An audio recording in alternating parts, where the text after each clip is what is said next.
నమస్కారం. Welcome to Telugu stories book. నన్ను చూస్తే ఈయన గారికి మామిడల్లం దుంపలు, మొక్కజొన్న పొత్తులు తప్ప ఇంకేమి గుర్తుకు రావేంటి చెప్పమా. ఆదిత్య తెచ్చిన కూరల సంచిని ముందేసుకుని వేటిగా వేరు చేస్తూ మంటగా అనుకుంది సాహితి. ఆ క్షణాన్ని తాను మనసులో అనుకున్నది అతడికి చెప్పిన, అలా అంటావేంటి సాహి, నిన్ను చూస్తే మరుమల్లెల మాలలు, మంచి గంధపు పూతలు, మరువపు గుబాళింపులు మనసున మెదిలి నా మనశ్శాంతిని దోచుకుని నన్ను ఆరడి పెడతాయి. అనుక్షణాన్ని సన్నిధిలో సేవ తీరాలన్న కోరికతో నా మది వేగిపోతూ ఉంటుంది అంటూ రొమాంటిక్గా బదులిస్తాడని ఆశించడం కూడా పేరాస అనిపించుకుంది. ఆదిత్యలో రొమాంటిక్ యాంగిల్ అసలు లేనే లేదు.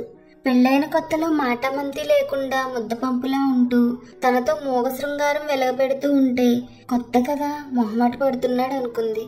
తనని చూడగానే ఆ కళ్ళలో మెరుపు చిందులేసి కోరిక కథం తొక్కకపోతే, అలా బయటపడితే నలుగురు నవ్వుతారని బిడియపడుతున్నాడని గోల చేస్తున్న మనసుకి సర్ది చెప్పుకుంది.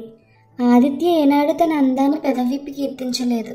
ఎవరైనా లేనిదాన్ని ఉన్నట్లు ఊహించి పొగిడే సాహసం చేయనక్కర్లేదు. కానీ కళ్ళు చెదిరే సౌందర్యాన్ని కనీసం అభినందించవచ్చు కదా. చక్కటి చీకటి నిండిన గదిలోకి వెలుగు కిరణాలు చొచ్చుకుపోయేందుకు మార్గం లేనట్లే అనుభూతులు కరువైనంతటి ఎదలోకి బలవంతాన ప్రవేశించే వీలు లేక నరకయాతన అనుభవిస్తోంది సాహితి. ఇన్నాళ్లుగా ఎటువంటి రసక్తులకి, సరసల్లాపాలకి, ఆనందాలకి తమ మధ్య తావివ్వకుండా ఏదో యాంత్రికంగా తనతో అతడు సలిపిన కాపురానికి సాక్ష్యంగా సాకేత్ కడుపున పడ్డాడు. బలవంతంగా చేసినా ఇష్టపూర్వకంగా చేసినా కాపురం కాపురమే కదా. తను తల్లినవుతున్నాను అన్న ఆనందం, అందుకు కారణమైన తన భర్తతో పంచుకుందామన్న ఆరాటంతో ఎంతో ఆశగా ఆ తీపి కబురు అతను చెవిన వేస్తే, అలాగా నీ ఆరోగ్యం జాగ్రత్త అంటూ అభావంగా అనేసి ఇక చెప్పడానికి ఇంకేమీ లేనట్లుగా పక్కకు తిరిగి పడుకున్న మొగుడిని చూస్తే సాహితికి తన మీద తనకే జాలి ముంచుకొచ్చింది. ఇదా దాంపత్యం అంటే, ఇదా సరస సరాగాలతో సాగే సుఖ సంసారం అంటే, జీవితం అంటేనే విరక్తి ముంచుకొచ్చింది ఆ క్షణాన. తన కర్మింతే, ఏం చేస్తాం, భగవంతుడు అందరికీ అన్నీ ఇయ్యడు కదా అనుకుని సరిపెట్టుకున్నా మనసు మాత్రం ఏదో వేదంతో తపిస్తూ ఉంటుంది అప్పుడప్పుడు. అన్యోన్యంగా ఉన్న ఏ జంటను చూసినా తాను కోల్పోయిందేమిటో అర్థమయ్యి మనసు ఆర్తితో నిండిపోతుంది. సంసారం అంటే సారం ఉండాలని అతడు ఎందుకు తెలుసుకోలేడో ఆమెకు బోధపడదు. 2 ఏళ్ల కిందట కూతురికి పెళ్లి చేసి ఆమెకు పురుడు పోసి అమ్మమ్మనిపించుకున్నాక 3 నెలల కిందట కొడుక్కి ఓ అమ్మాయిని కట్టబెట్టి అత్తగారి హోదా సంపాదించుకుంది. అలా పెళ్ళయిందో లేదో ఇలా ఆషాఢమాసం తరుముకొచ్చింది. నవదంపతుల విరహానికి ఆజ్యం పోసిన ఆషాఢమాసాన్ని ఎలా సాగనంపాలా అని మదనపడినా దాని గడువు తీరే వరకు అది ఉండి నవదంపతుల గుండెల్లో విరహపు నిట్టూర్పులు సెగలు రగిల్చి మరీ వెళ్ళిపోయింది. ఆషాఢమాసం వెళ్ళాక శ్రావణ మాసానికి స్వాగతగీతి పాడి ఆహ్వానం పలికాక కోడల్ని కాపురానికి దించవలసిన బాధ్యత సాహితి పైన పడింది. మీ అన్నయ్యకి నేను లేకపోతే క్షణం గడవదు, మైత్రిని మీరే దిగబెట్టకూడదు. ఆదిత్య సంగతి తెలిసిన సాహితి వియ్యపురాలని కోరింది. ఏం చేయమంటారు వదిన గారు, నాకు కూడా వెళ్లాలనే ఉంది. పెద్దమ్మాయికి కూడా నా చేతులతోనే సంసారం ఏర్పరిచాను. చిన్నదానికి కూడా అలాగే చేయాలనుంది. కానీ సరిగ్గా పెద్దమ్మాయిని అదే సమయంలో పురుటికి తీసుకొస్తున్నామాయే. సరిగ్గా 7వ నెల వెళ్ళిపోయే ముందే కుదిరింది ముహూర్తం. లేకపోతే ఇంకోటి మార్చుకుని ఉండేవాళ్ళం. దయచేసి మీరు వెళ్ళి 4 చూసి అమర్చిరండి నిస్సహాయంగా చెప్పింది ఆవిడ. 1 నెల రోజులా? అన్ని రోజుల పాటు నేను చేయి కాల్చుకుని ఆఫీసుకు పరిగెత్తాలా? లబోదిబోమన్నాడు ఆదిత్య. ఎప్పుడూ తిండికి లోటవుతుందనే కానీ ఒక్కసారన్నా సాహి నువ్వు లేకపోతే నేను ఉండలేను అని మాత్రం అనరు. ఉడుకుపోద్దనంతో పెదవి కొరుక్కుంది సాహితి. పెదవికి గాయమై రక్తం ఉప్పగా 4 తగిలింది గాని ఆశించిన చలనం మాత్రం శూన్యం. మీకు ఇబ్బంది అవుతుందని అమ్మని ఎప్పుడు ఎక్కడికి పంపకపోతే ఎలా? అమ్మకి కాస్త ఆట విడుపుగా ఉంటుంది, పంపించండి. కొడుకు శ్రీహాస్ కాస్త గట్టిగానే అన్నాడు. అతన్ని కాదనలేక అయిష్టంగానే సాహితిని వారితో పాటుగా పంపాడు. కొడుకు కొత్త సంసారానికి కావాల్సినవన్నీ అమర్చడంతో 4 రోజులు ఇట్టే గడిచిపోయాయి. ఎప్పుడూ మాటామంతి లేని మోగమూడితో ఒక గానుగెద్దుల మసలుకొనే సాహితి కొడుకు కోడళ్ల ప్రేమ నిండిన దాంపత్యాన్ని చూసి పులకరించిపోయింది. నిన్న కాక మొన్న వివాహ బంధంతో ఒక్కటైన జంట ఒకరి కోసం ఒకరు అన్నట్లుగా మసలుకుంటూ ఉండడంతో మనసు మురిసింది. తన వయసును మర్చిపోయి చిన్నపిల్లల వాళ్లతో కలిసి ఆనందంగా గడిపింది. వారి ముద్దు ముచ్చట్లు చూసి పొంగిపోయేది సాహితి. కొన్ని సందర్భాల్లో తాను అనవసరంగా కొత్త దంపతుల మధ్య ఉందేమో అన్న బిడియంతో వేగిపోయేది. ఒరే శ్రీ, నేను వచ్చిన పని అయిపోయింది. తత్కాల్లో టికెట్ బుక్ చేసేయి, నేను ఇక వెళ్ళిపోతాను అంది ఓ 3 రోజులు అయ్యాక. ఏమ్మా, బోర్ కొడుతుందా? అప్పుడే వెళ్తానంటున్నా చిన్నబుచ్చుకున్నాడు శ్రీహాస్. బోర్ కాదు నాన్న, మీరిద్దరు చిన్నపిల్లలు, హాయిగా ఎంజాయ్ చేయండి.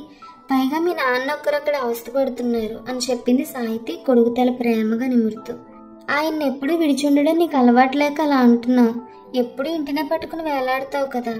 మళ్ళీ మళ్ళీ ఇల్లు కదలడం నీ వల్ల కాదు, కానీ ఎలానూ వచ్చావు కదా, మరో 4 రోజులు ఉండి వెళ్ళమ్మా అంటూ బలవంతం చేశాడు శ్రీహాస్. అవునత్తయ్య, నాకు ఇంకా వంట పూర్తిగా రాలేదు. మీరు కొన్నాళ్ళుంటే మరి కాస్త నేర్చుకునే అవకాశం ఉంటుంది కదా.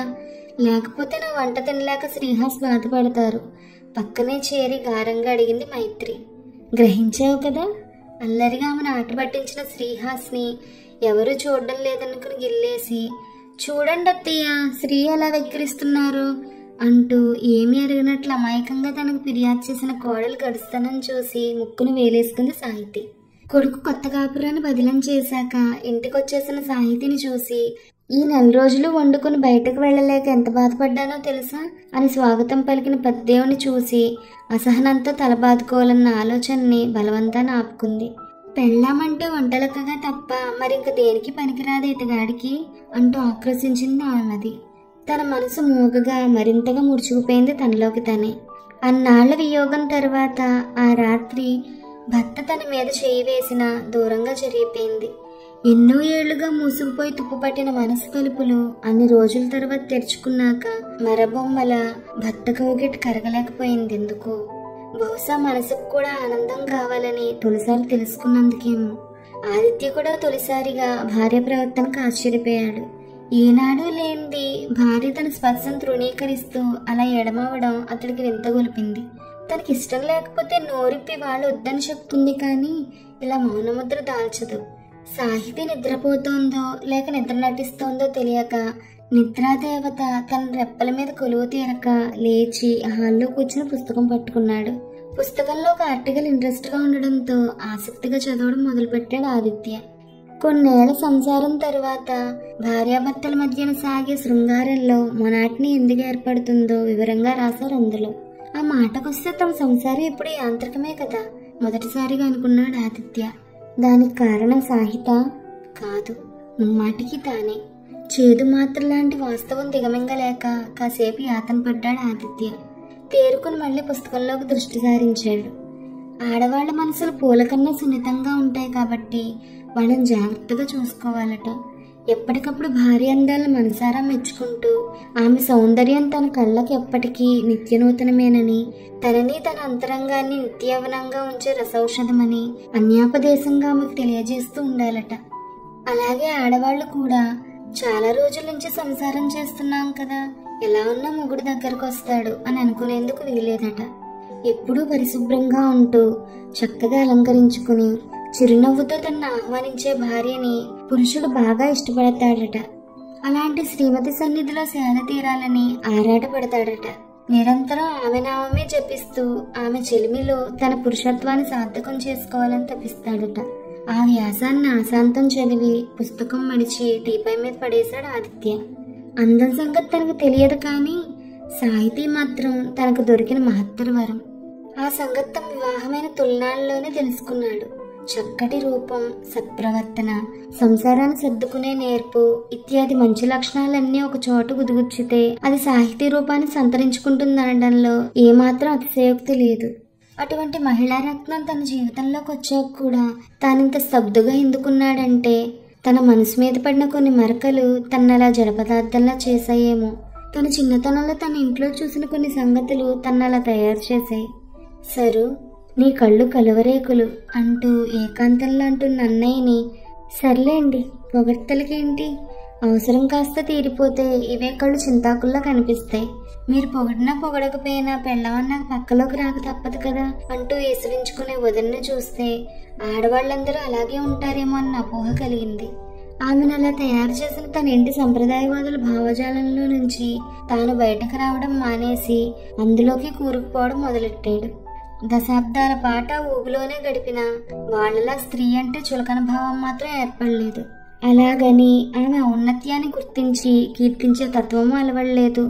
మగవాడు ఏదో ఆశించి మాత్రమే తమ అందాన్ని మెచ్చుకుంటాడని సగటు స్త్రీలందరూ భావిస్తారని, కేవలం పడగదిలో మాత్రమే శ్రీమతి శ్రీవారి కళ్ళకు అందంగా కనపడుతుంది కాబట్టి మగవాళ్ళు అప్పుడే ఆడవాళ్ళని పొగుడతారన్న అపోహ స్త్రీలందరికీ ఉంటుందని అతడి మదిలో బలంగా నాటుకుంది.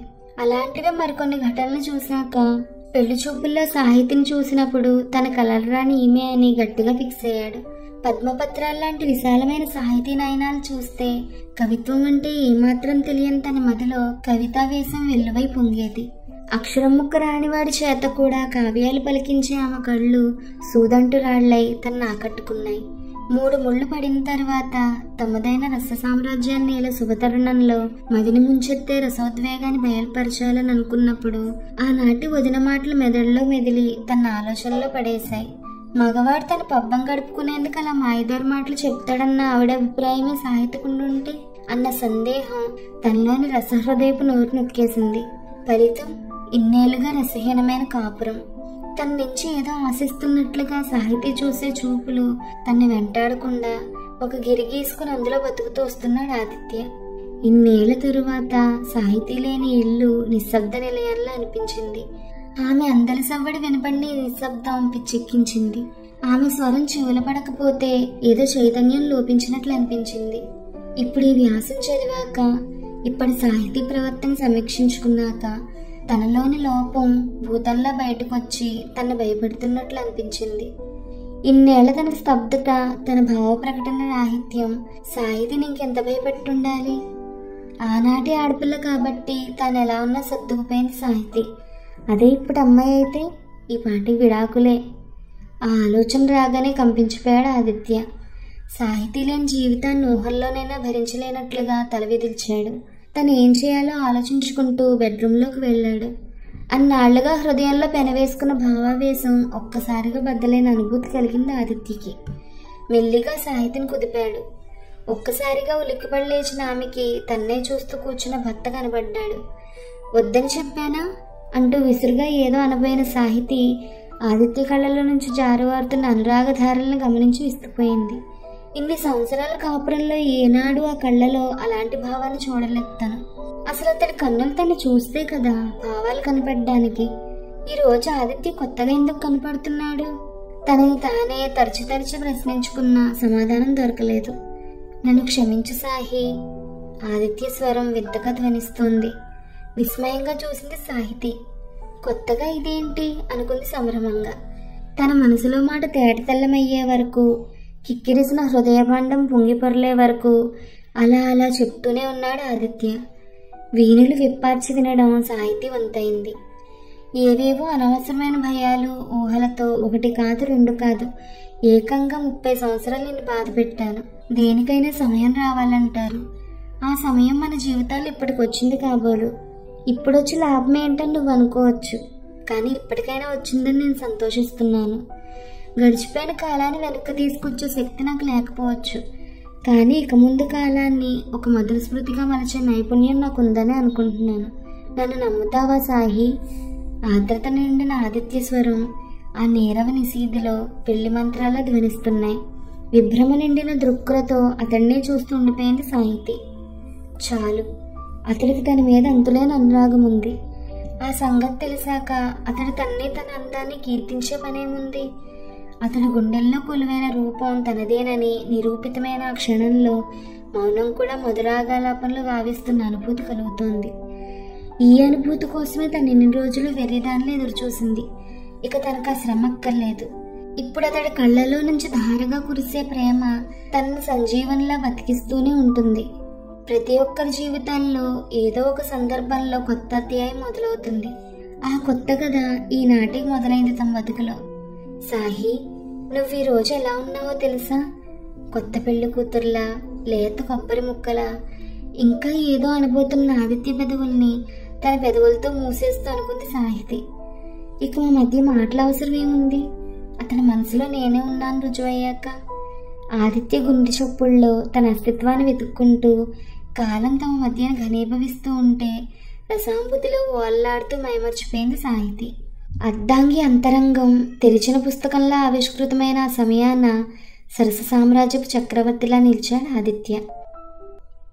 ఈ కథ మీకు నచ్చితే please like, share and subscribe to Telugu stories book. Thank you.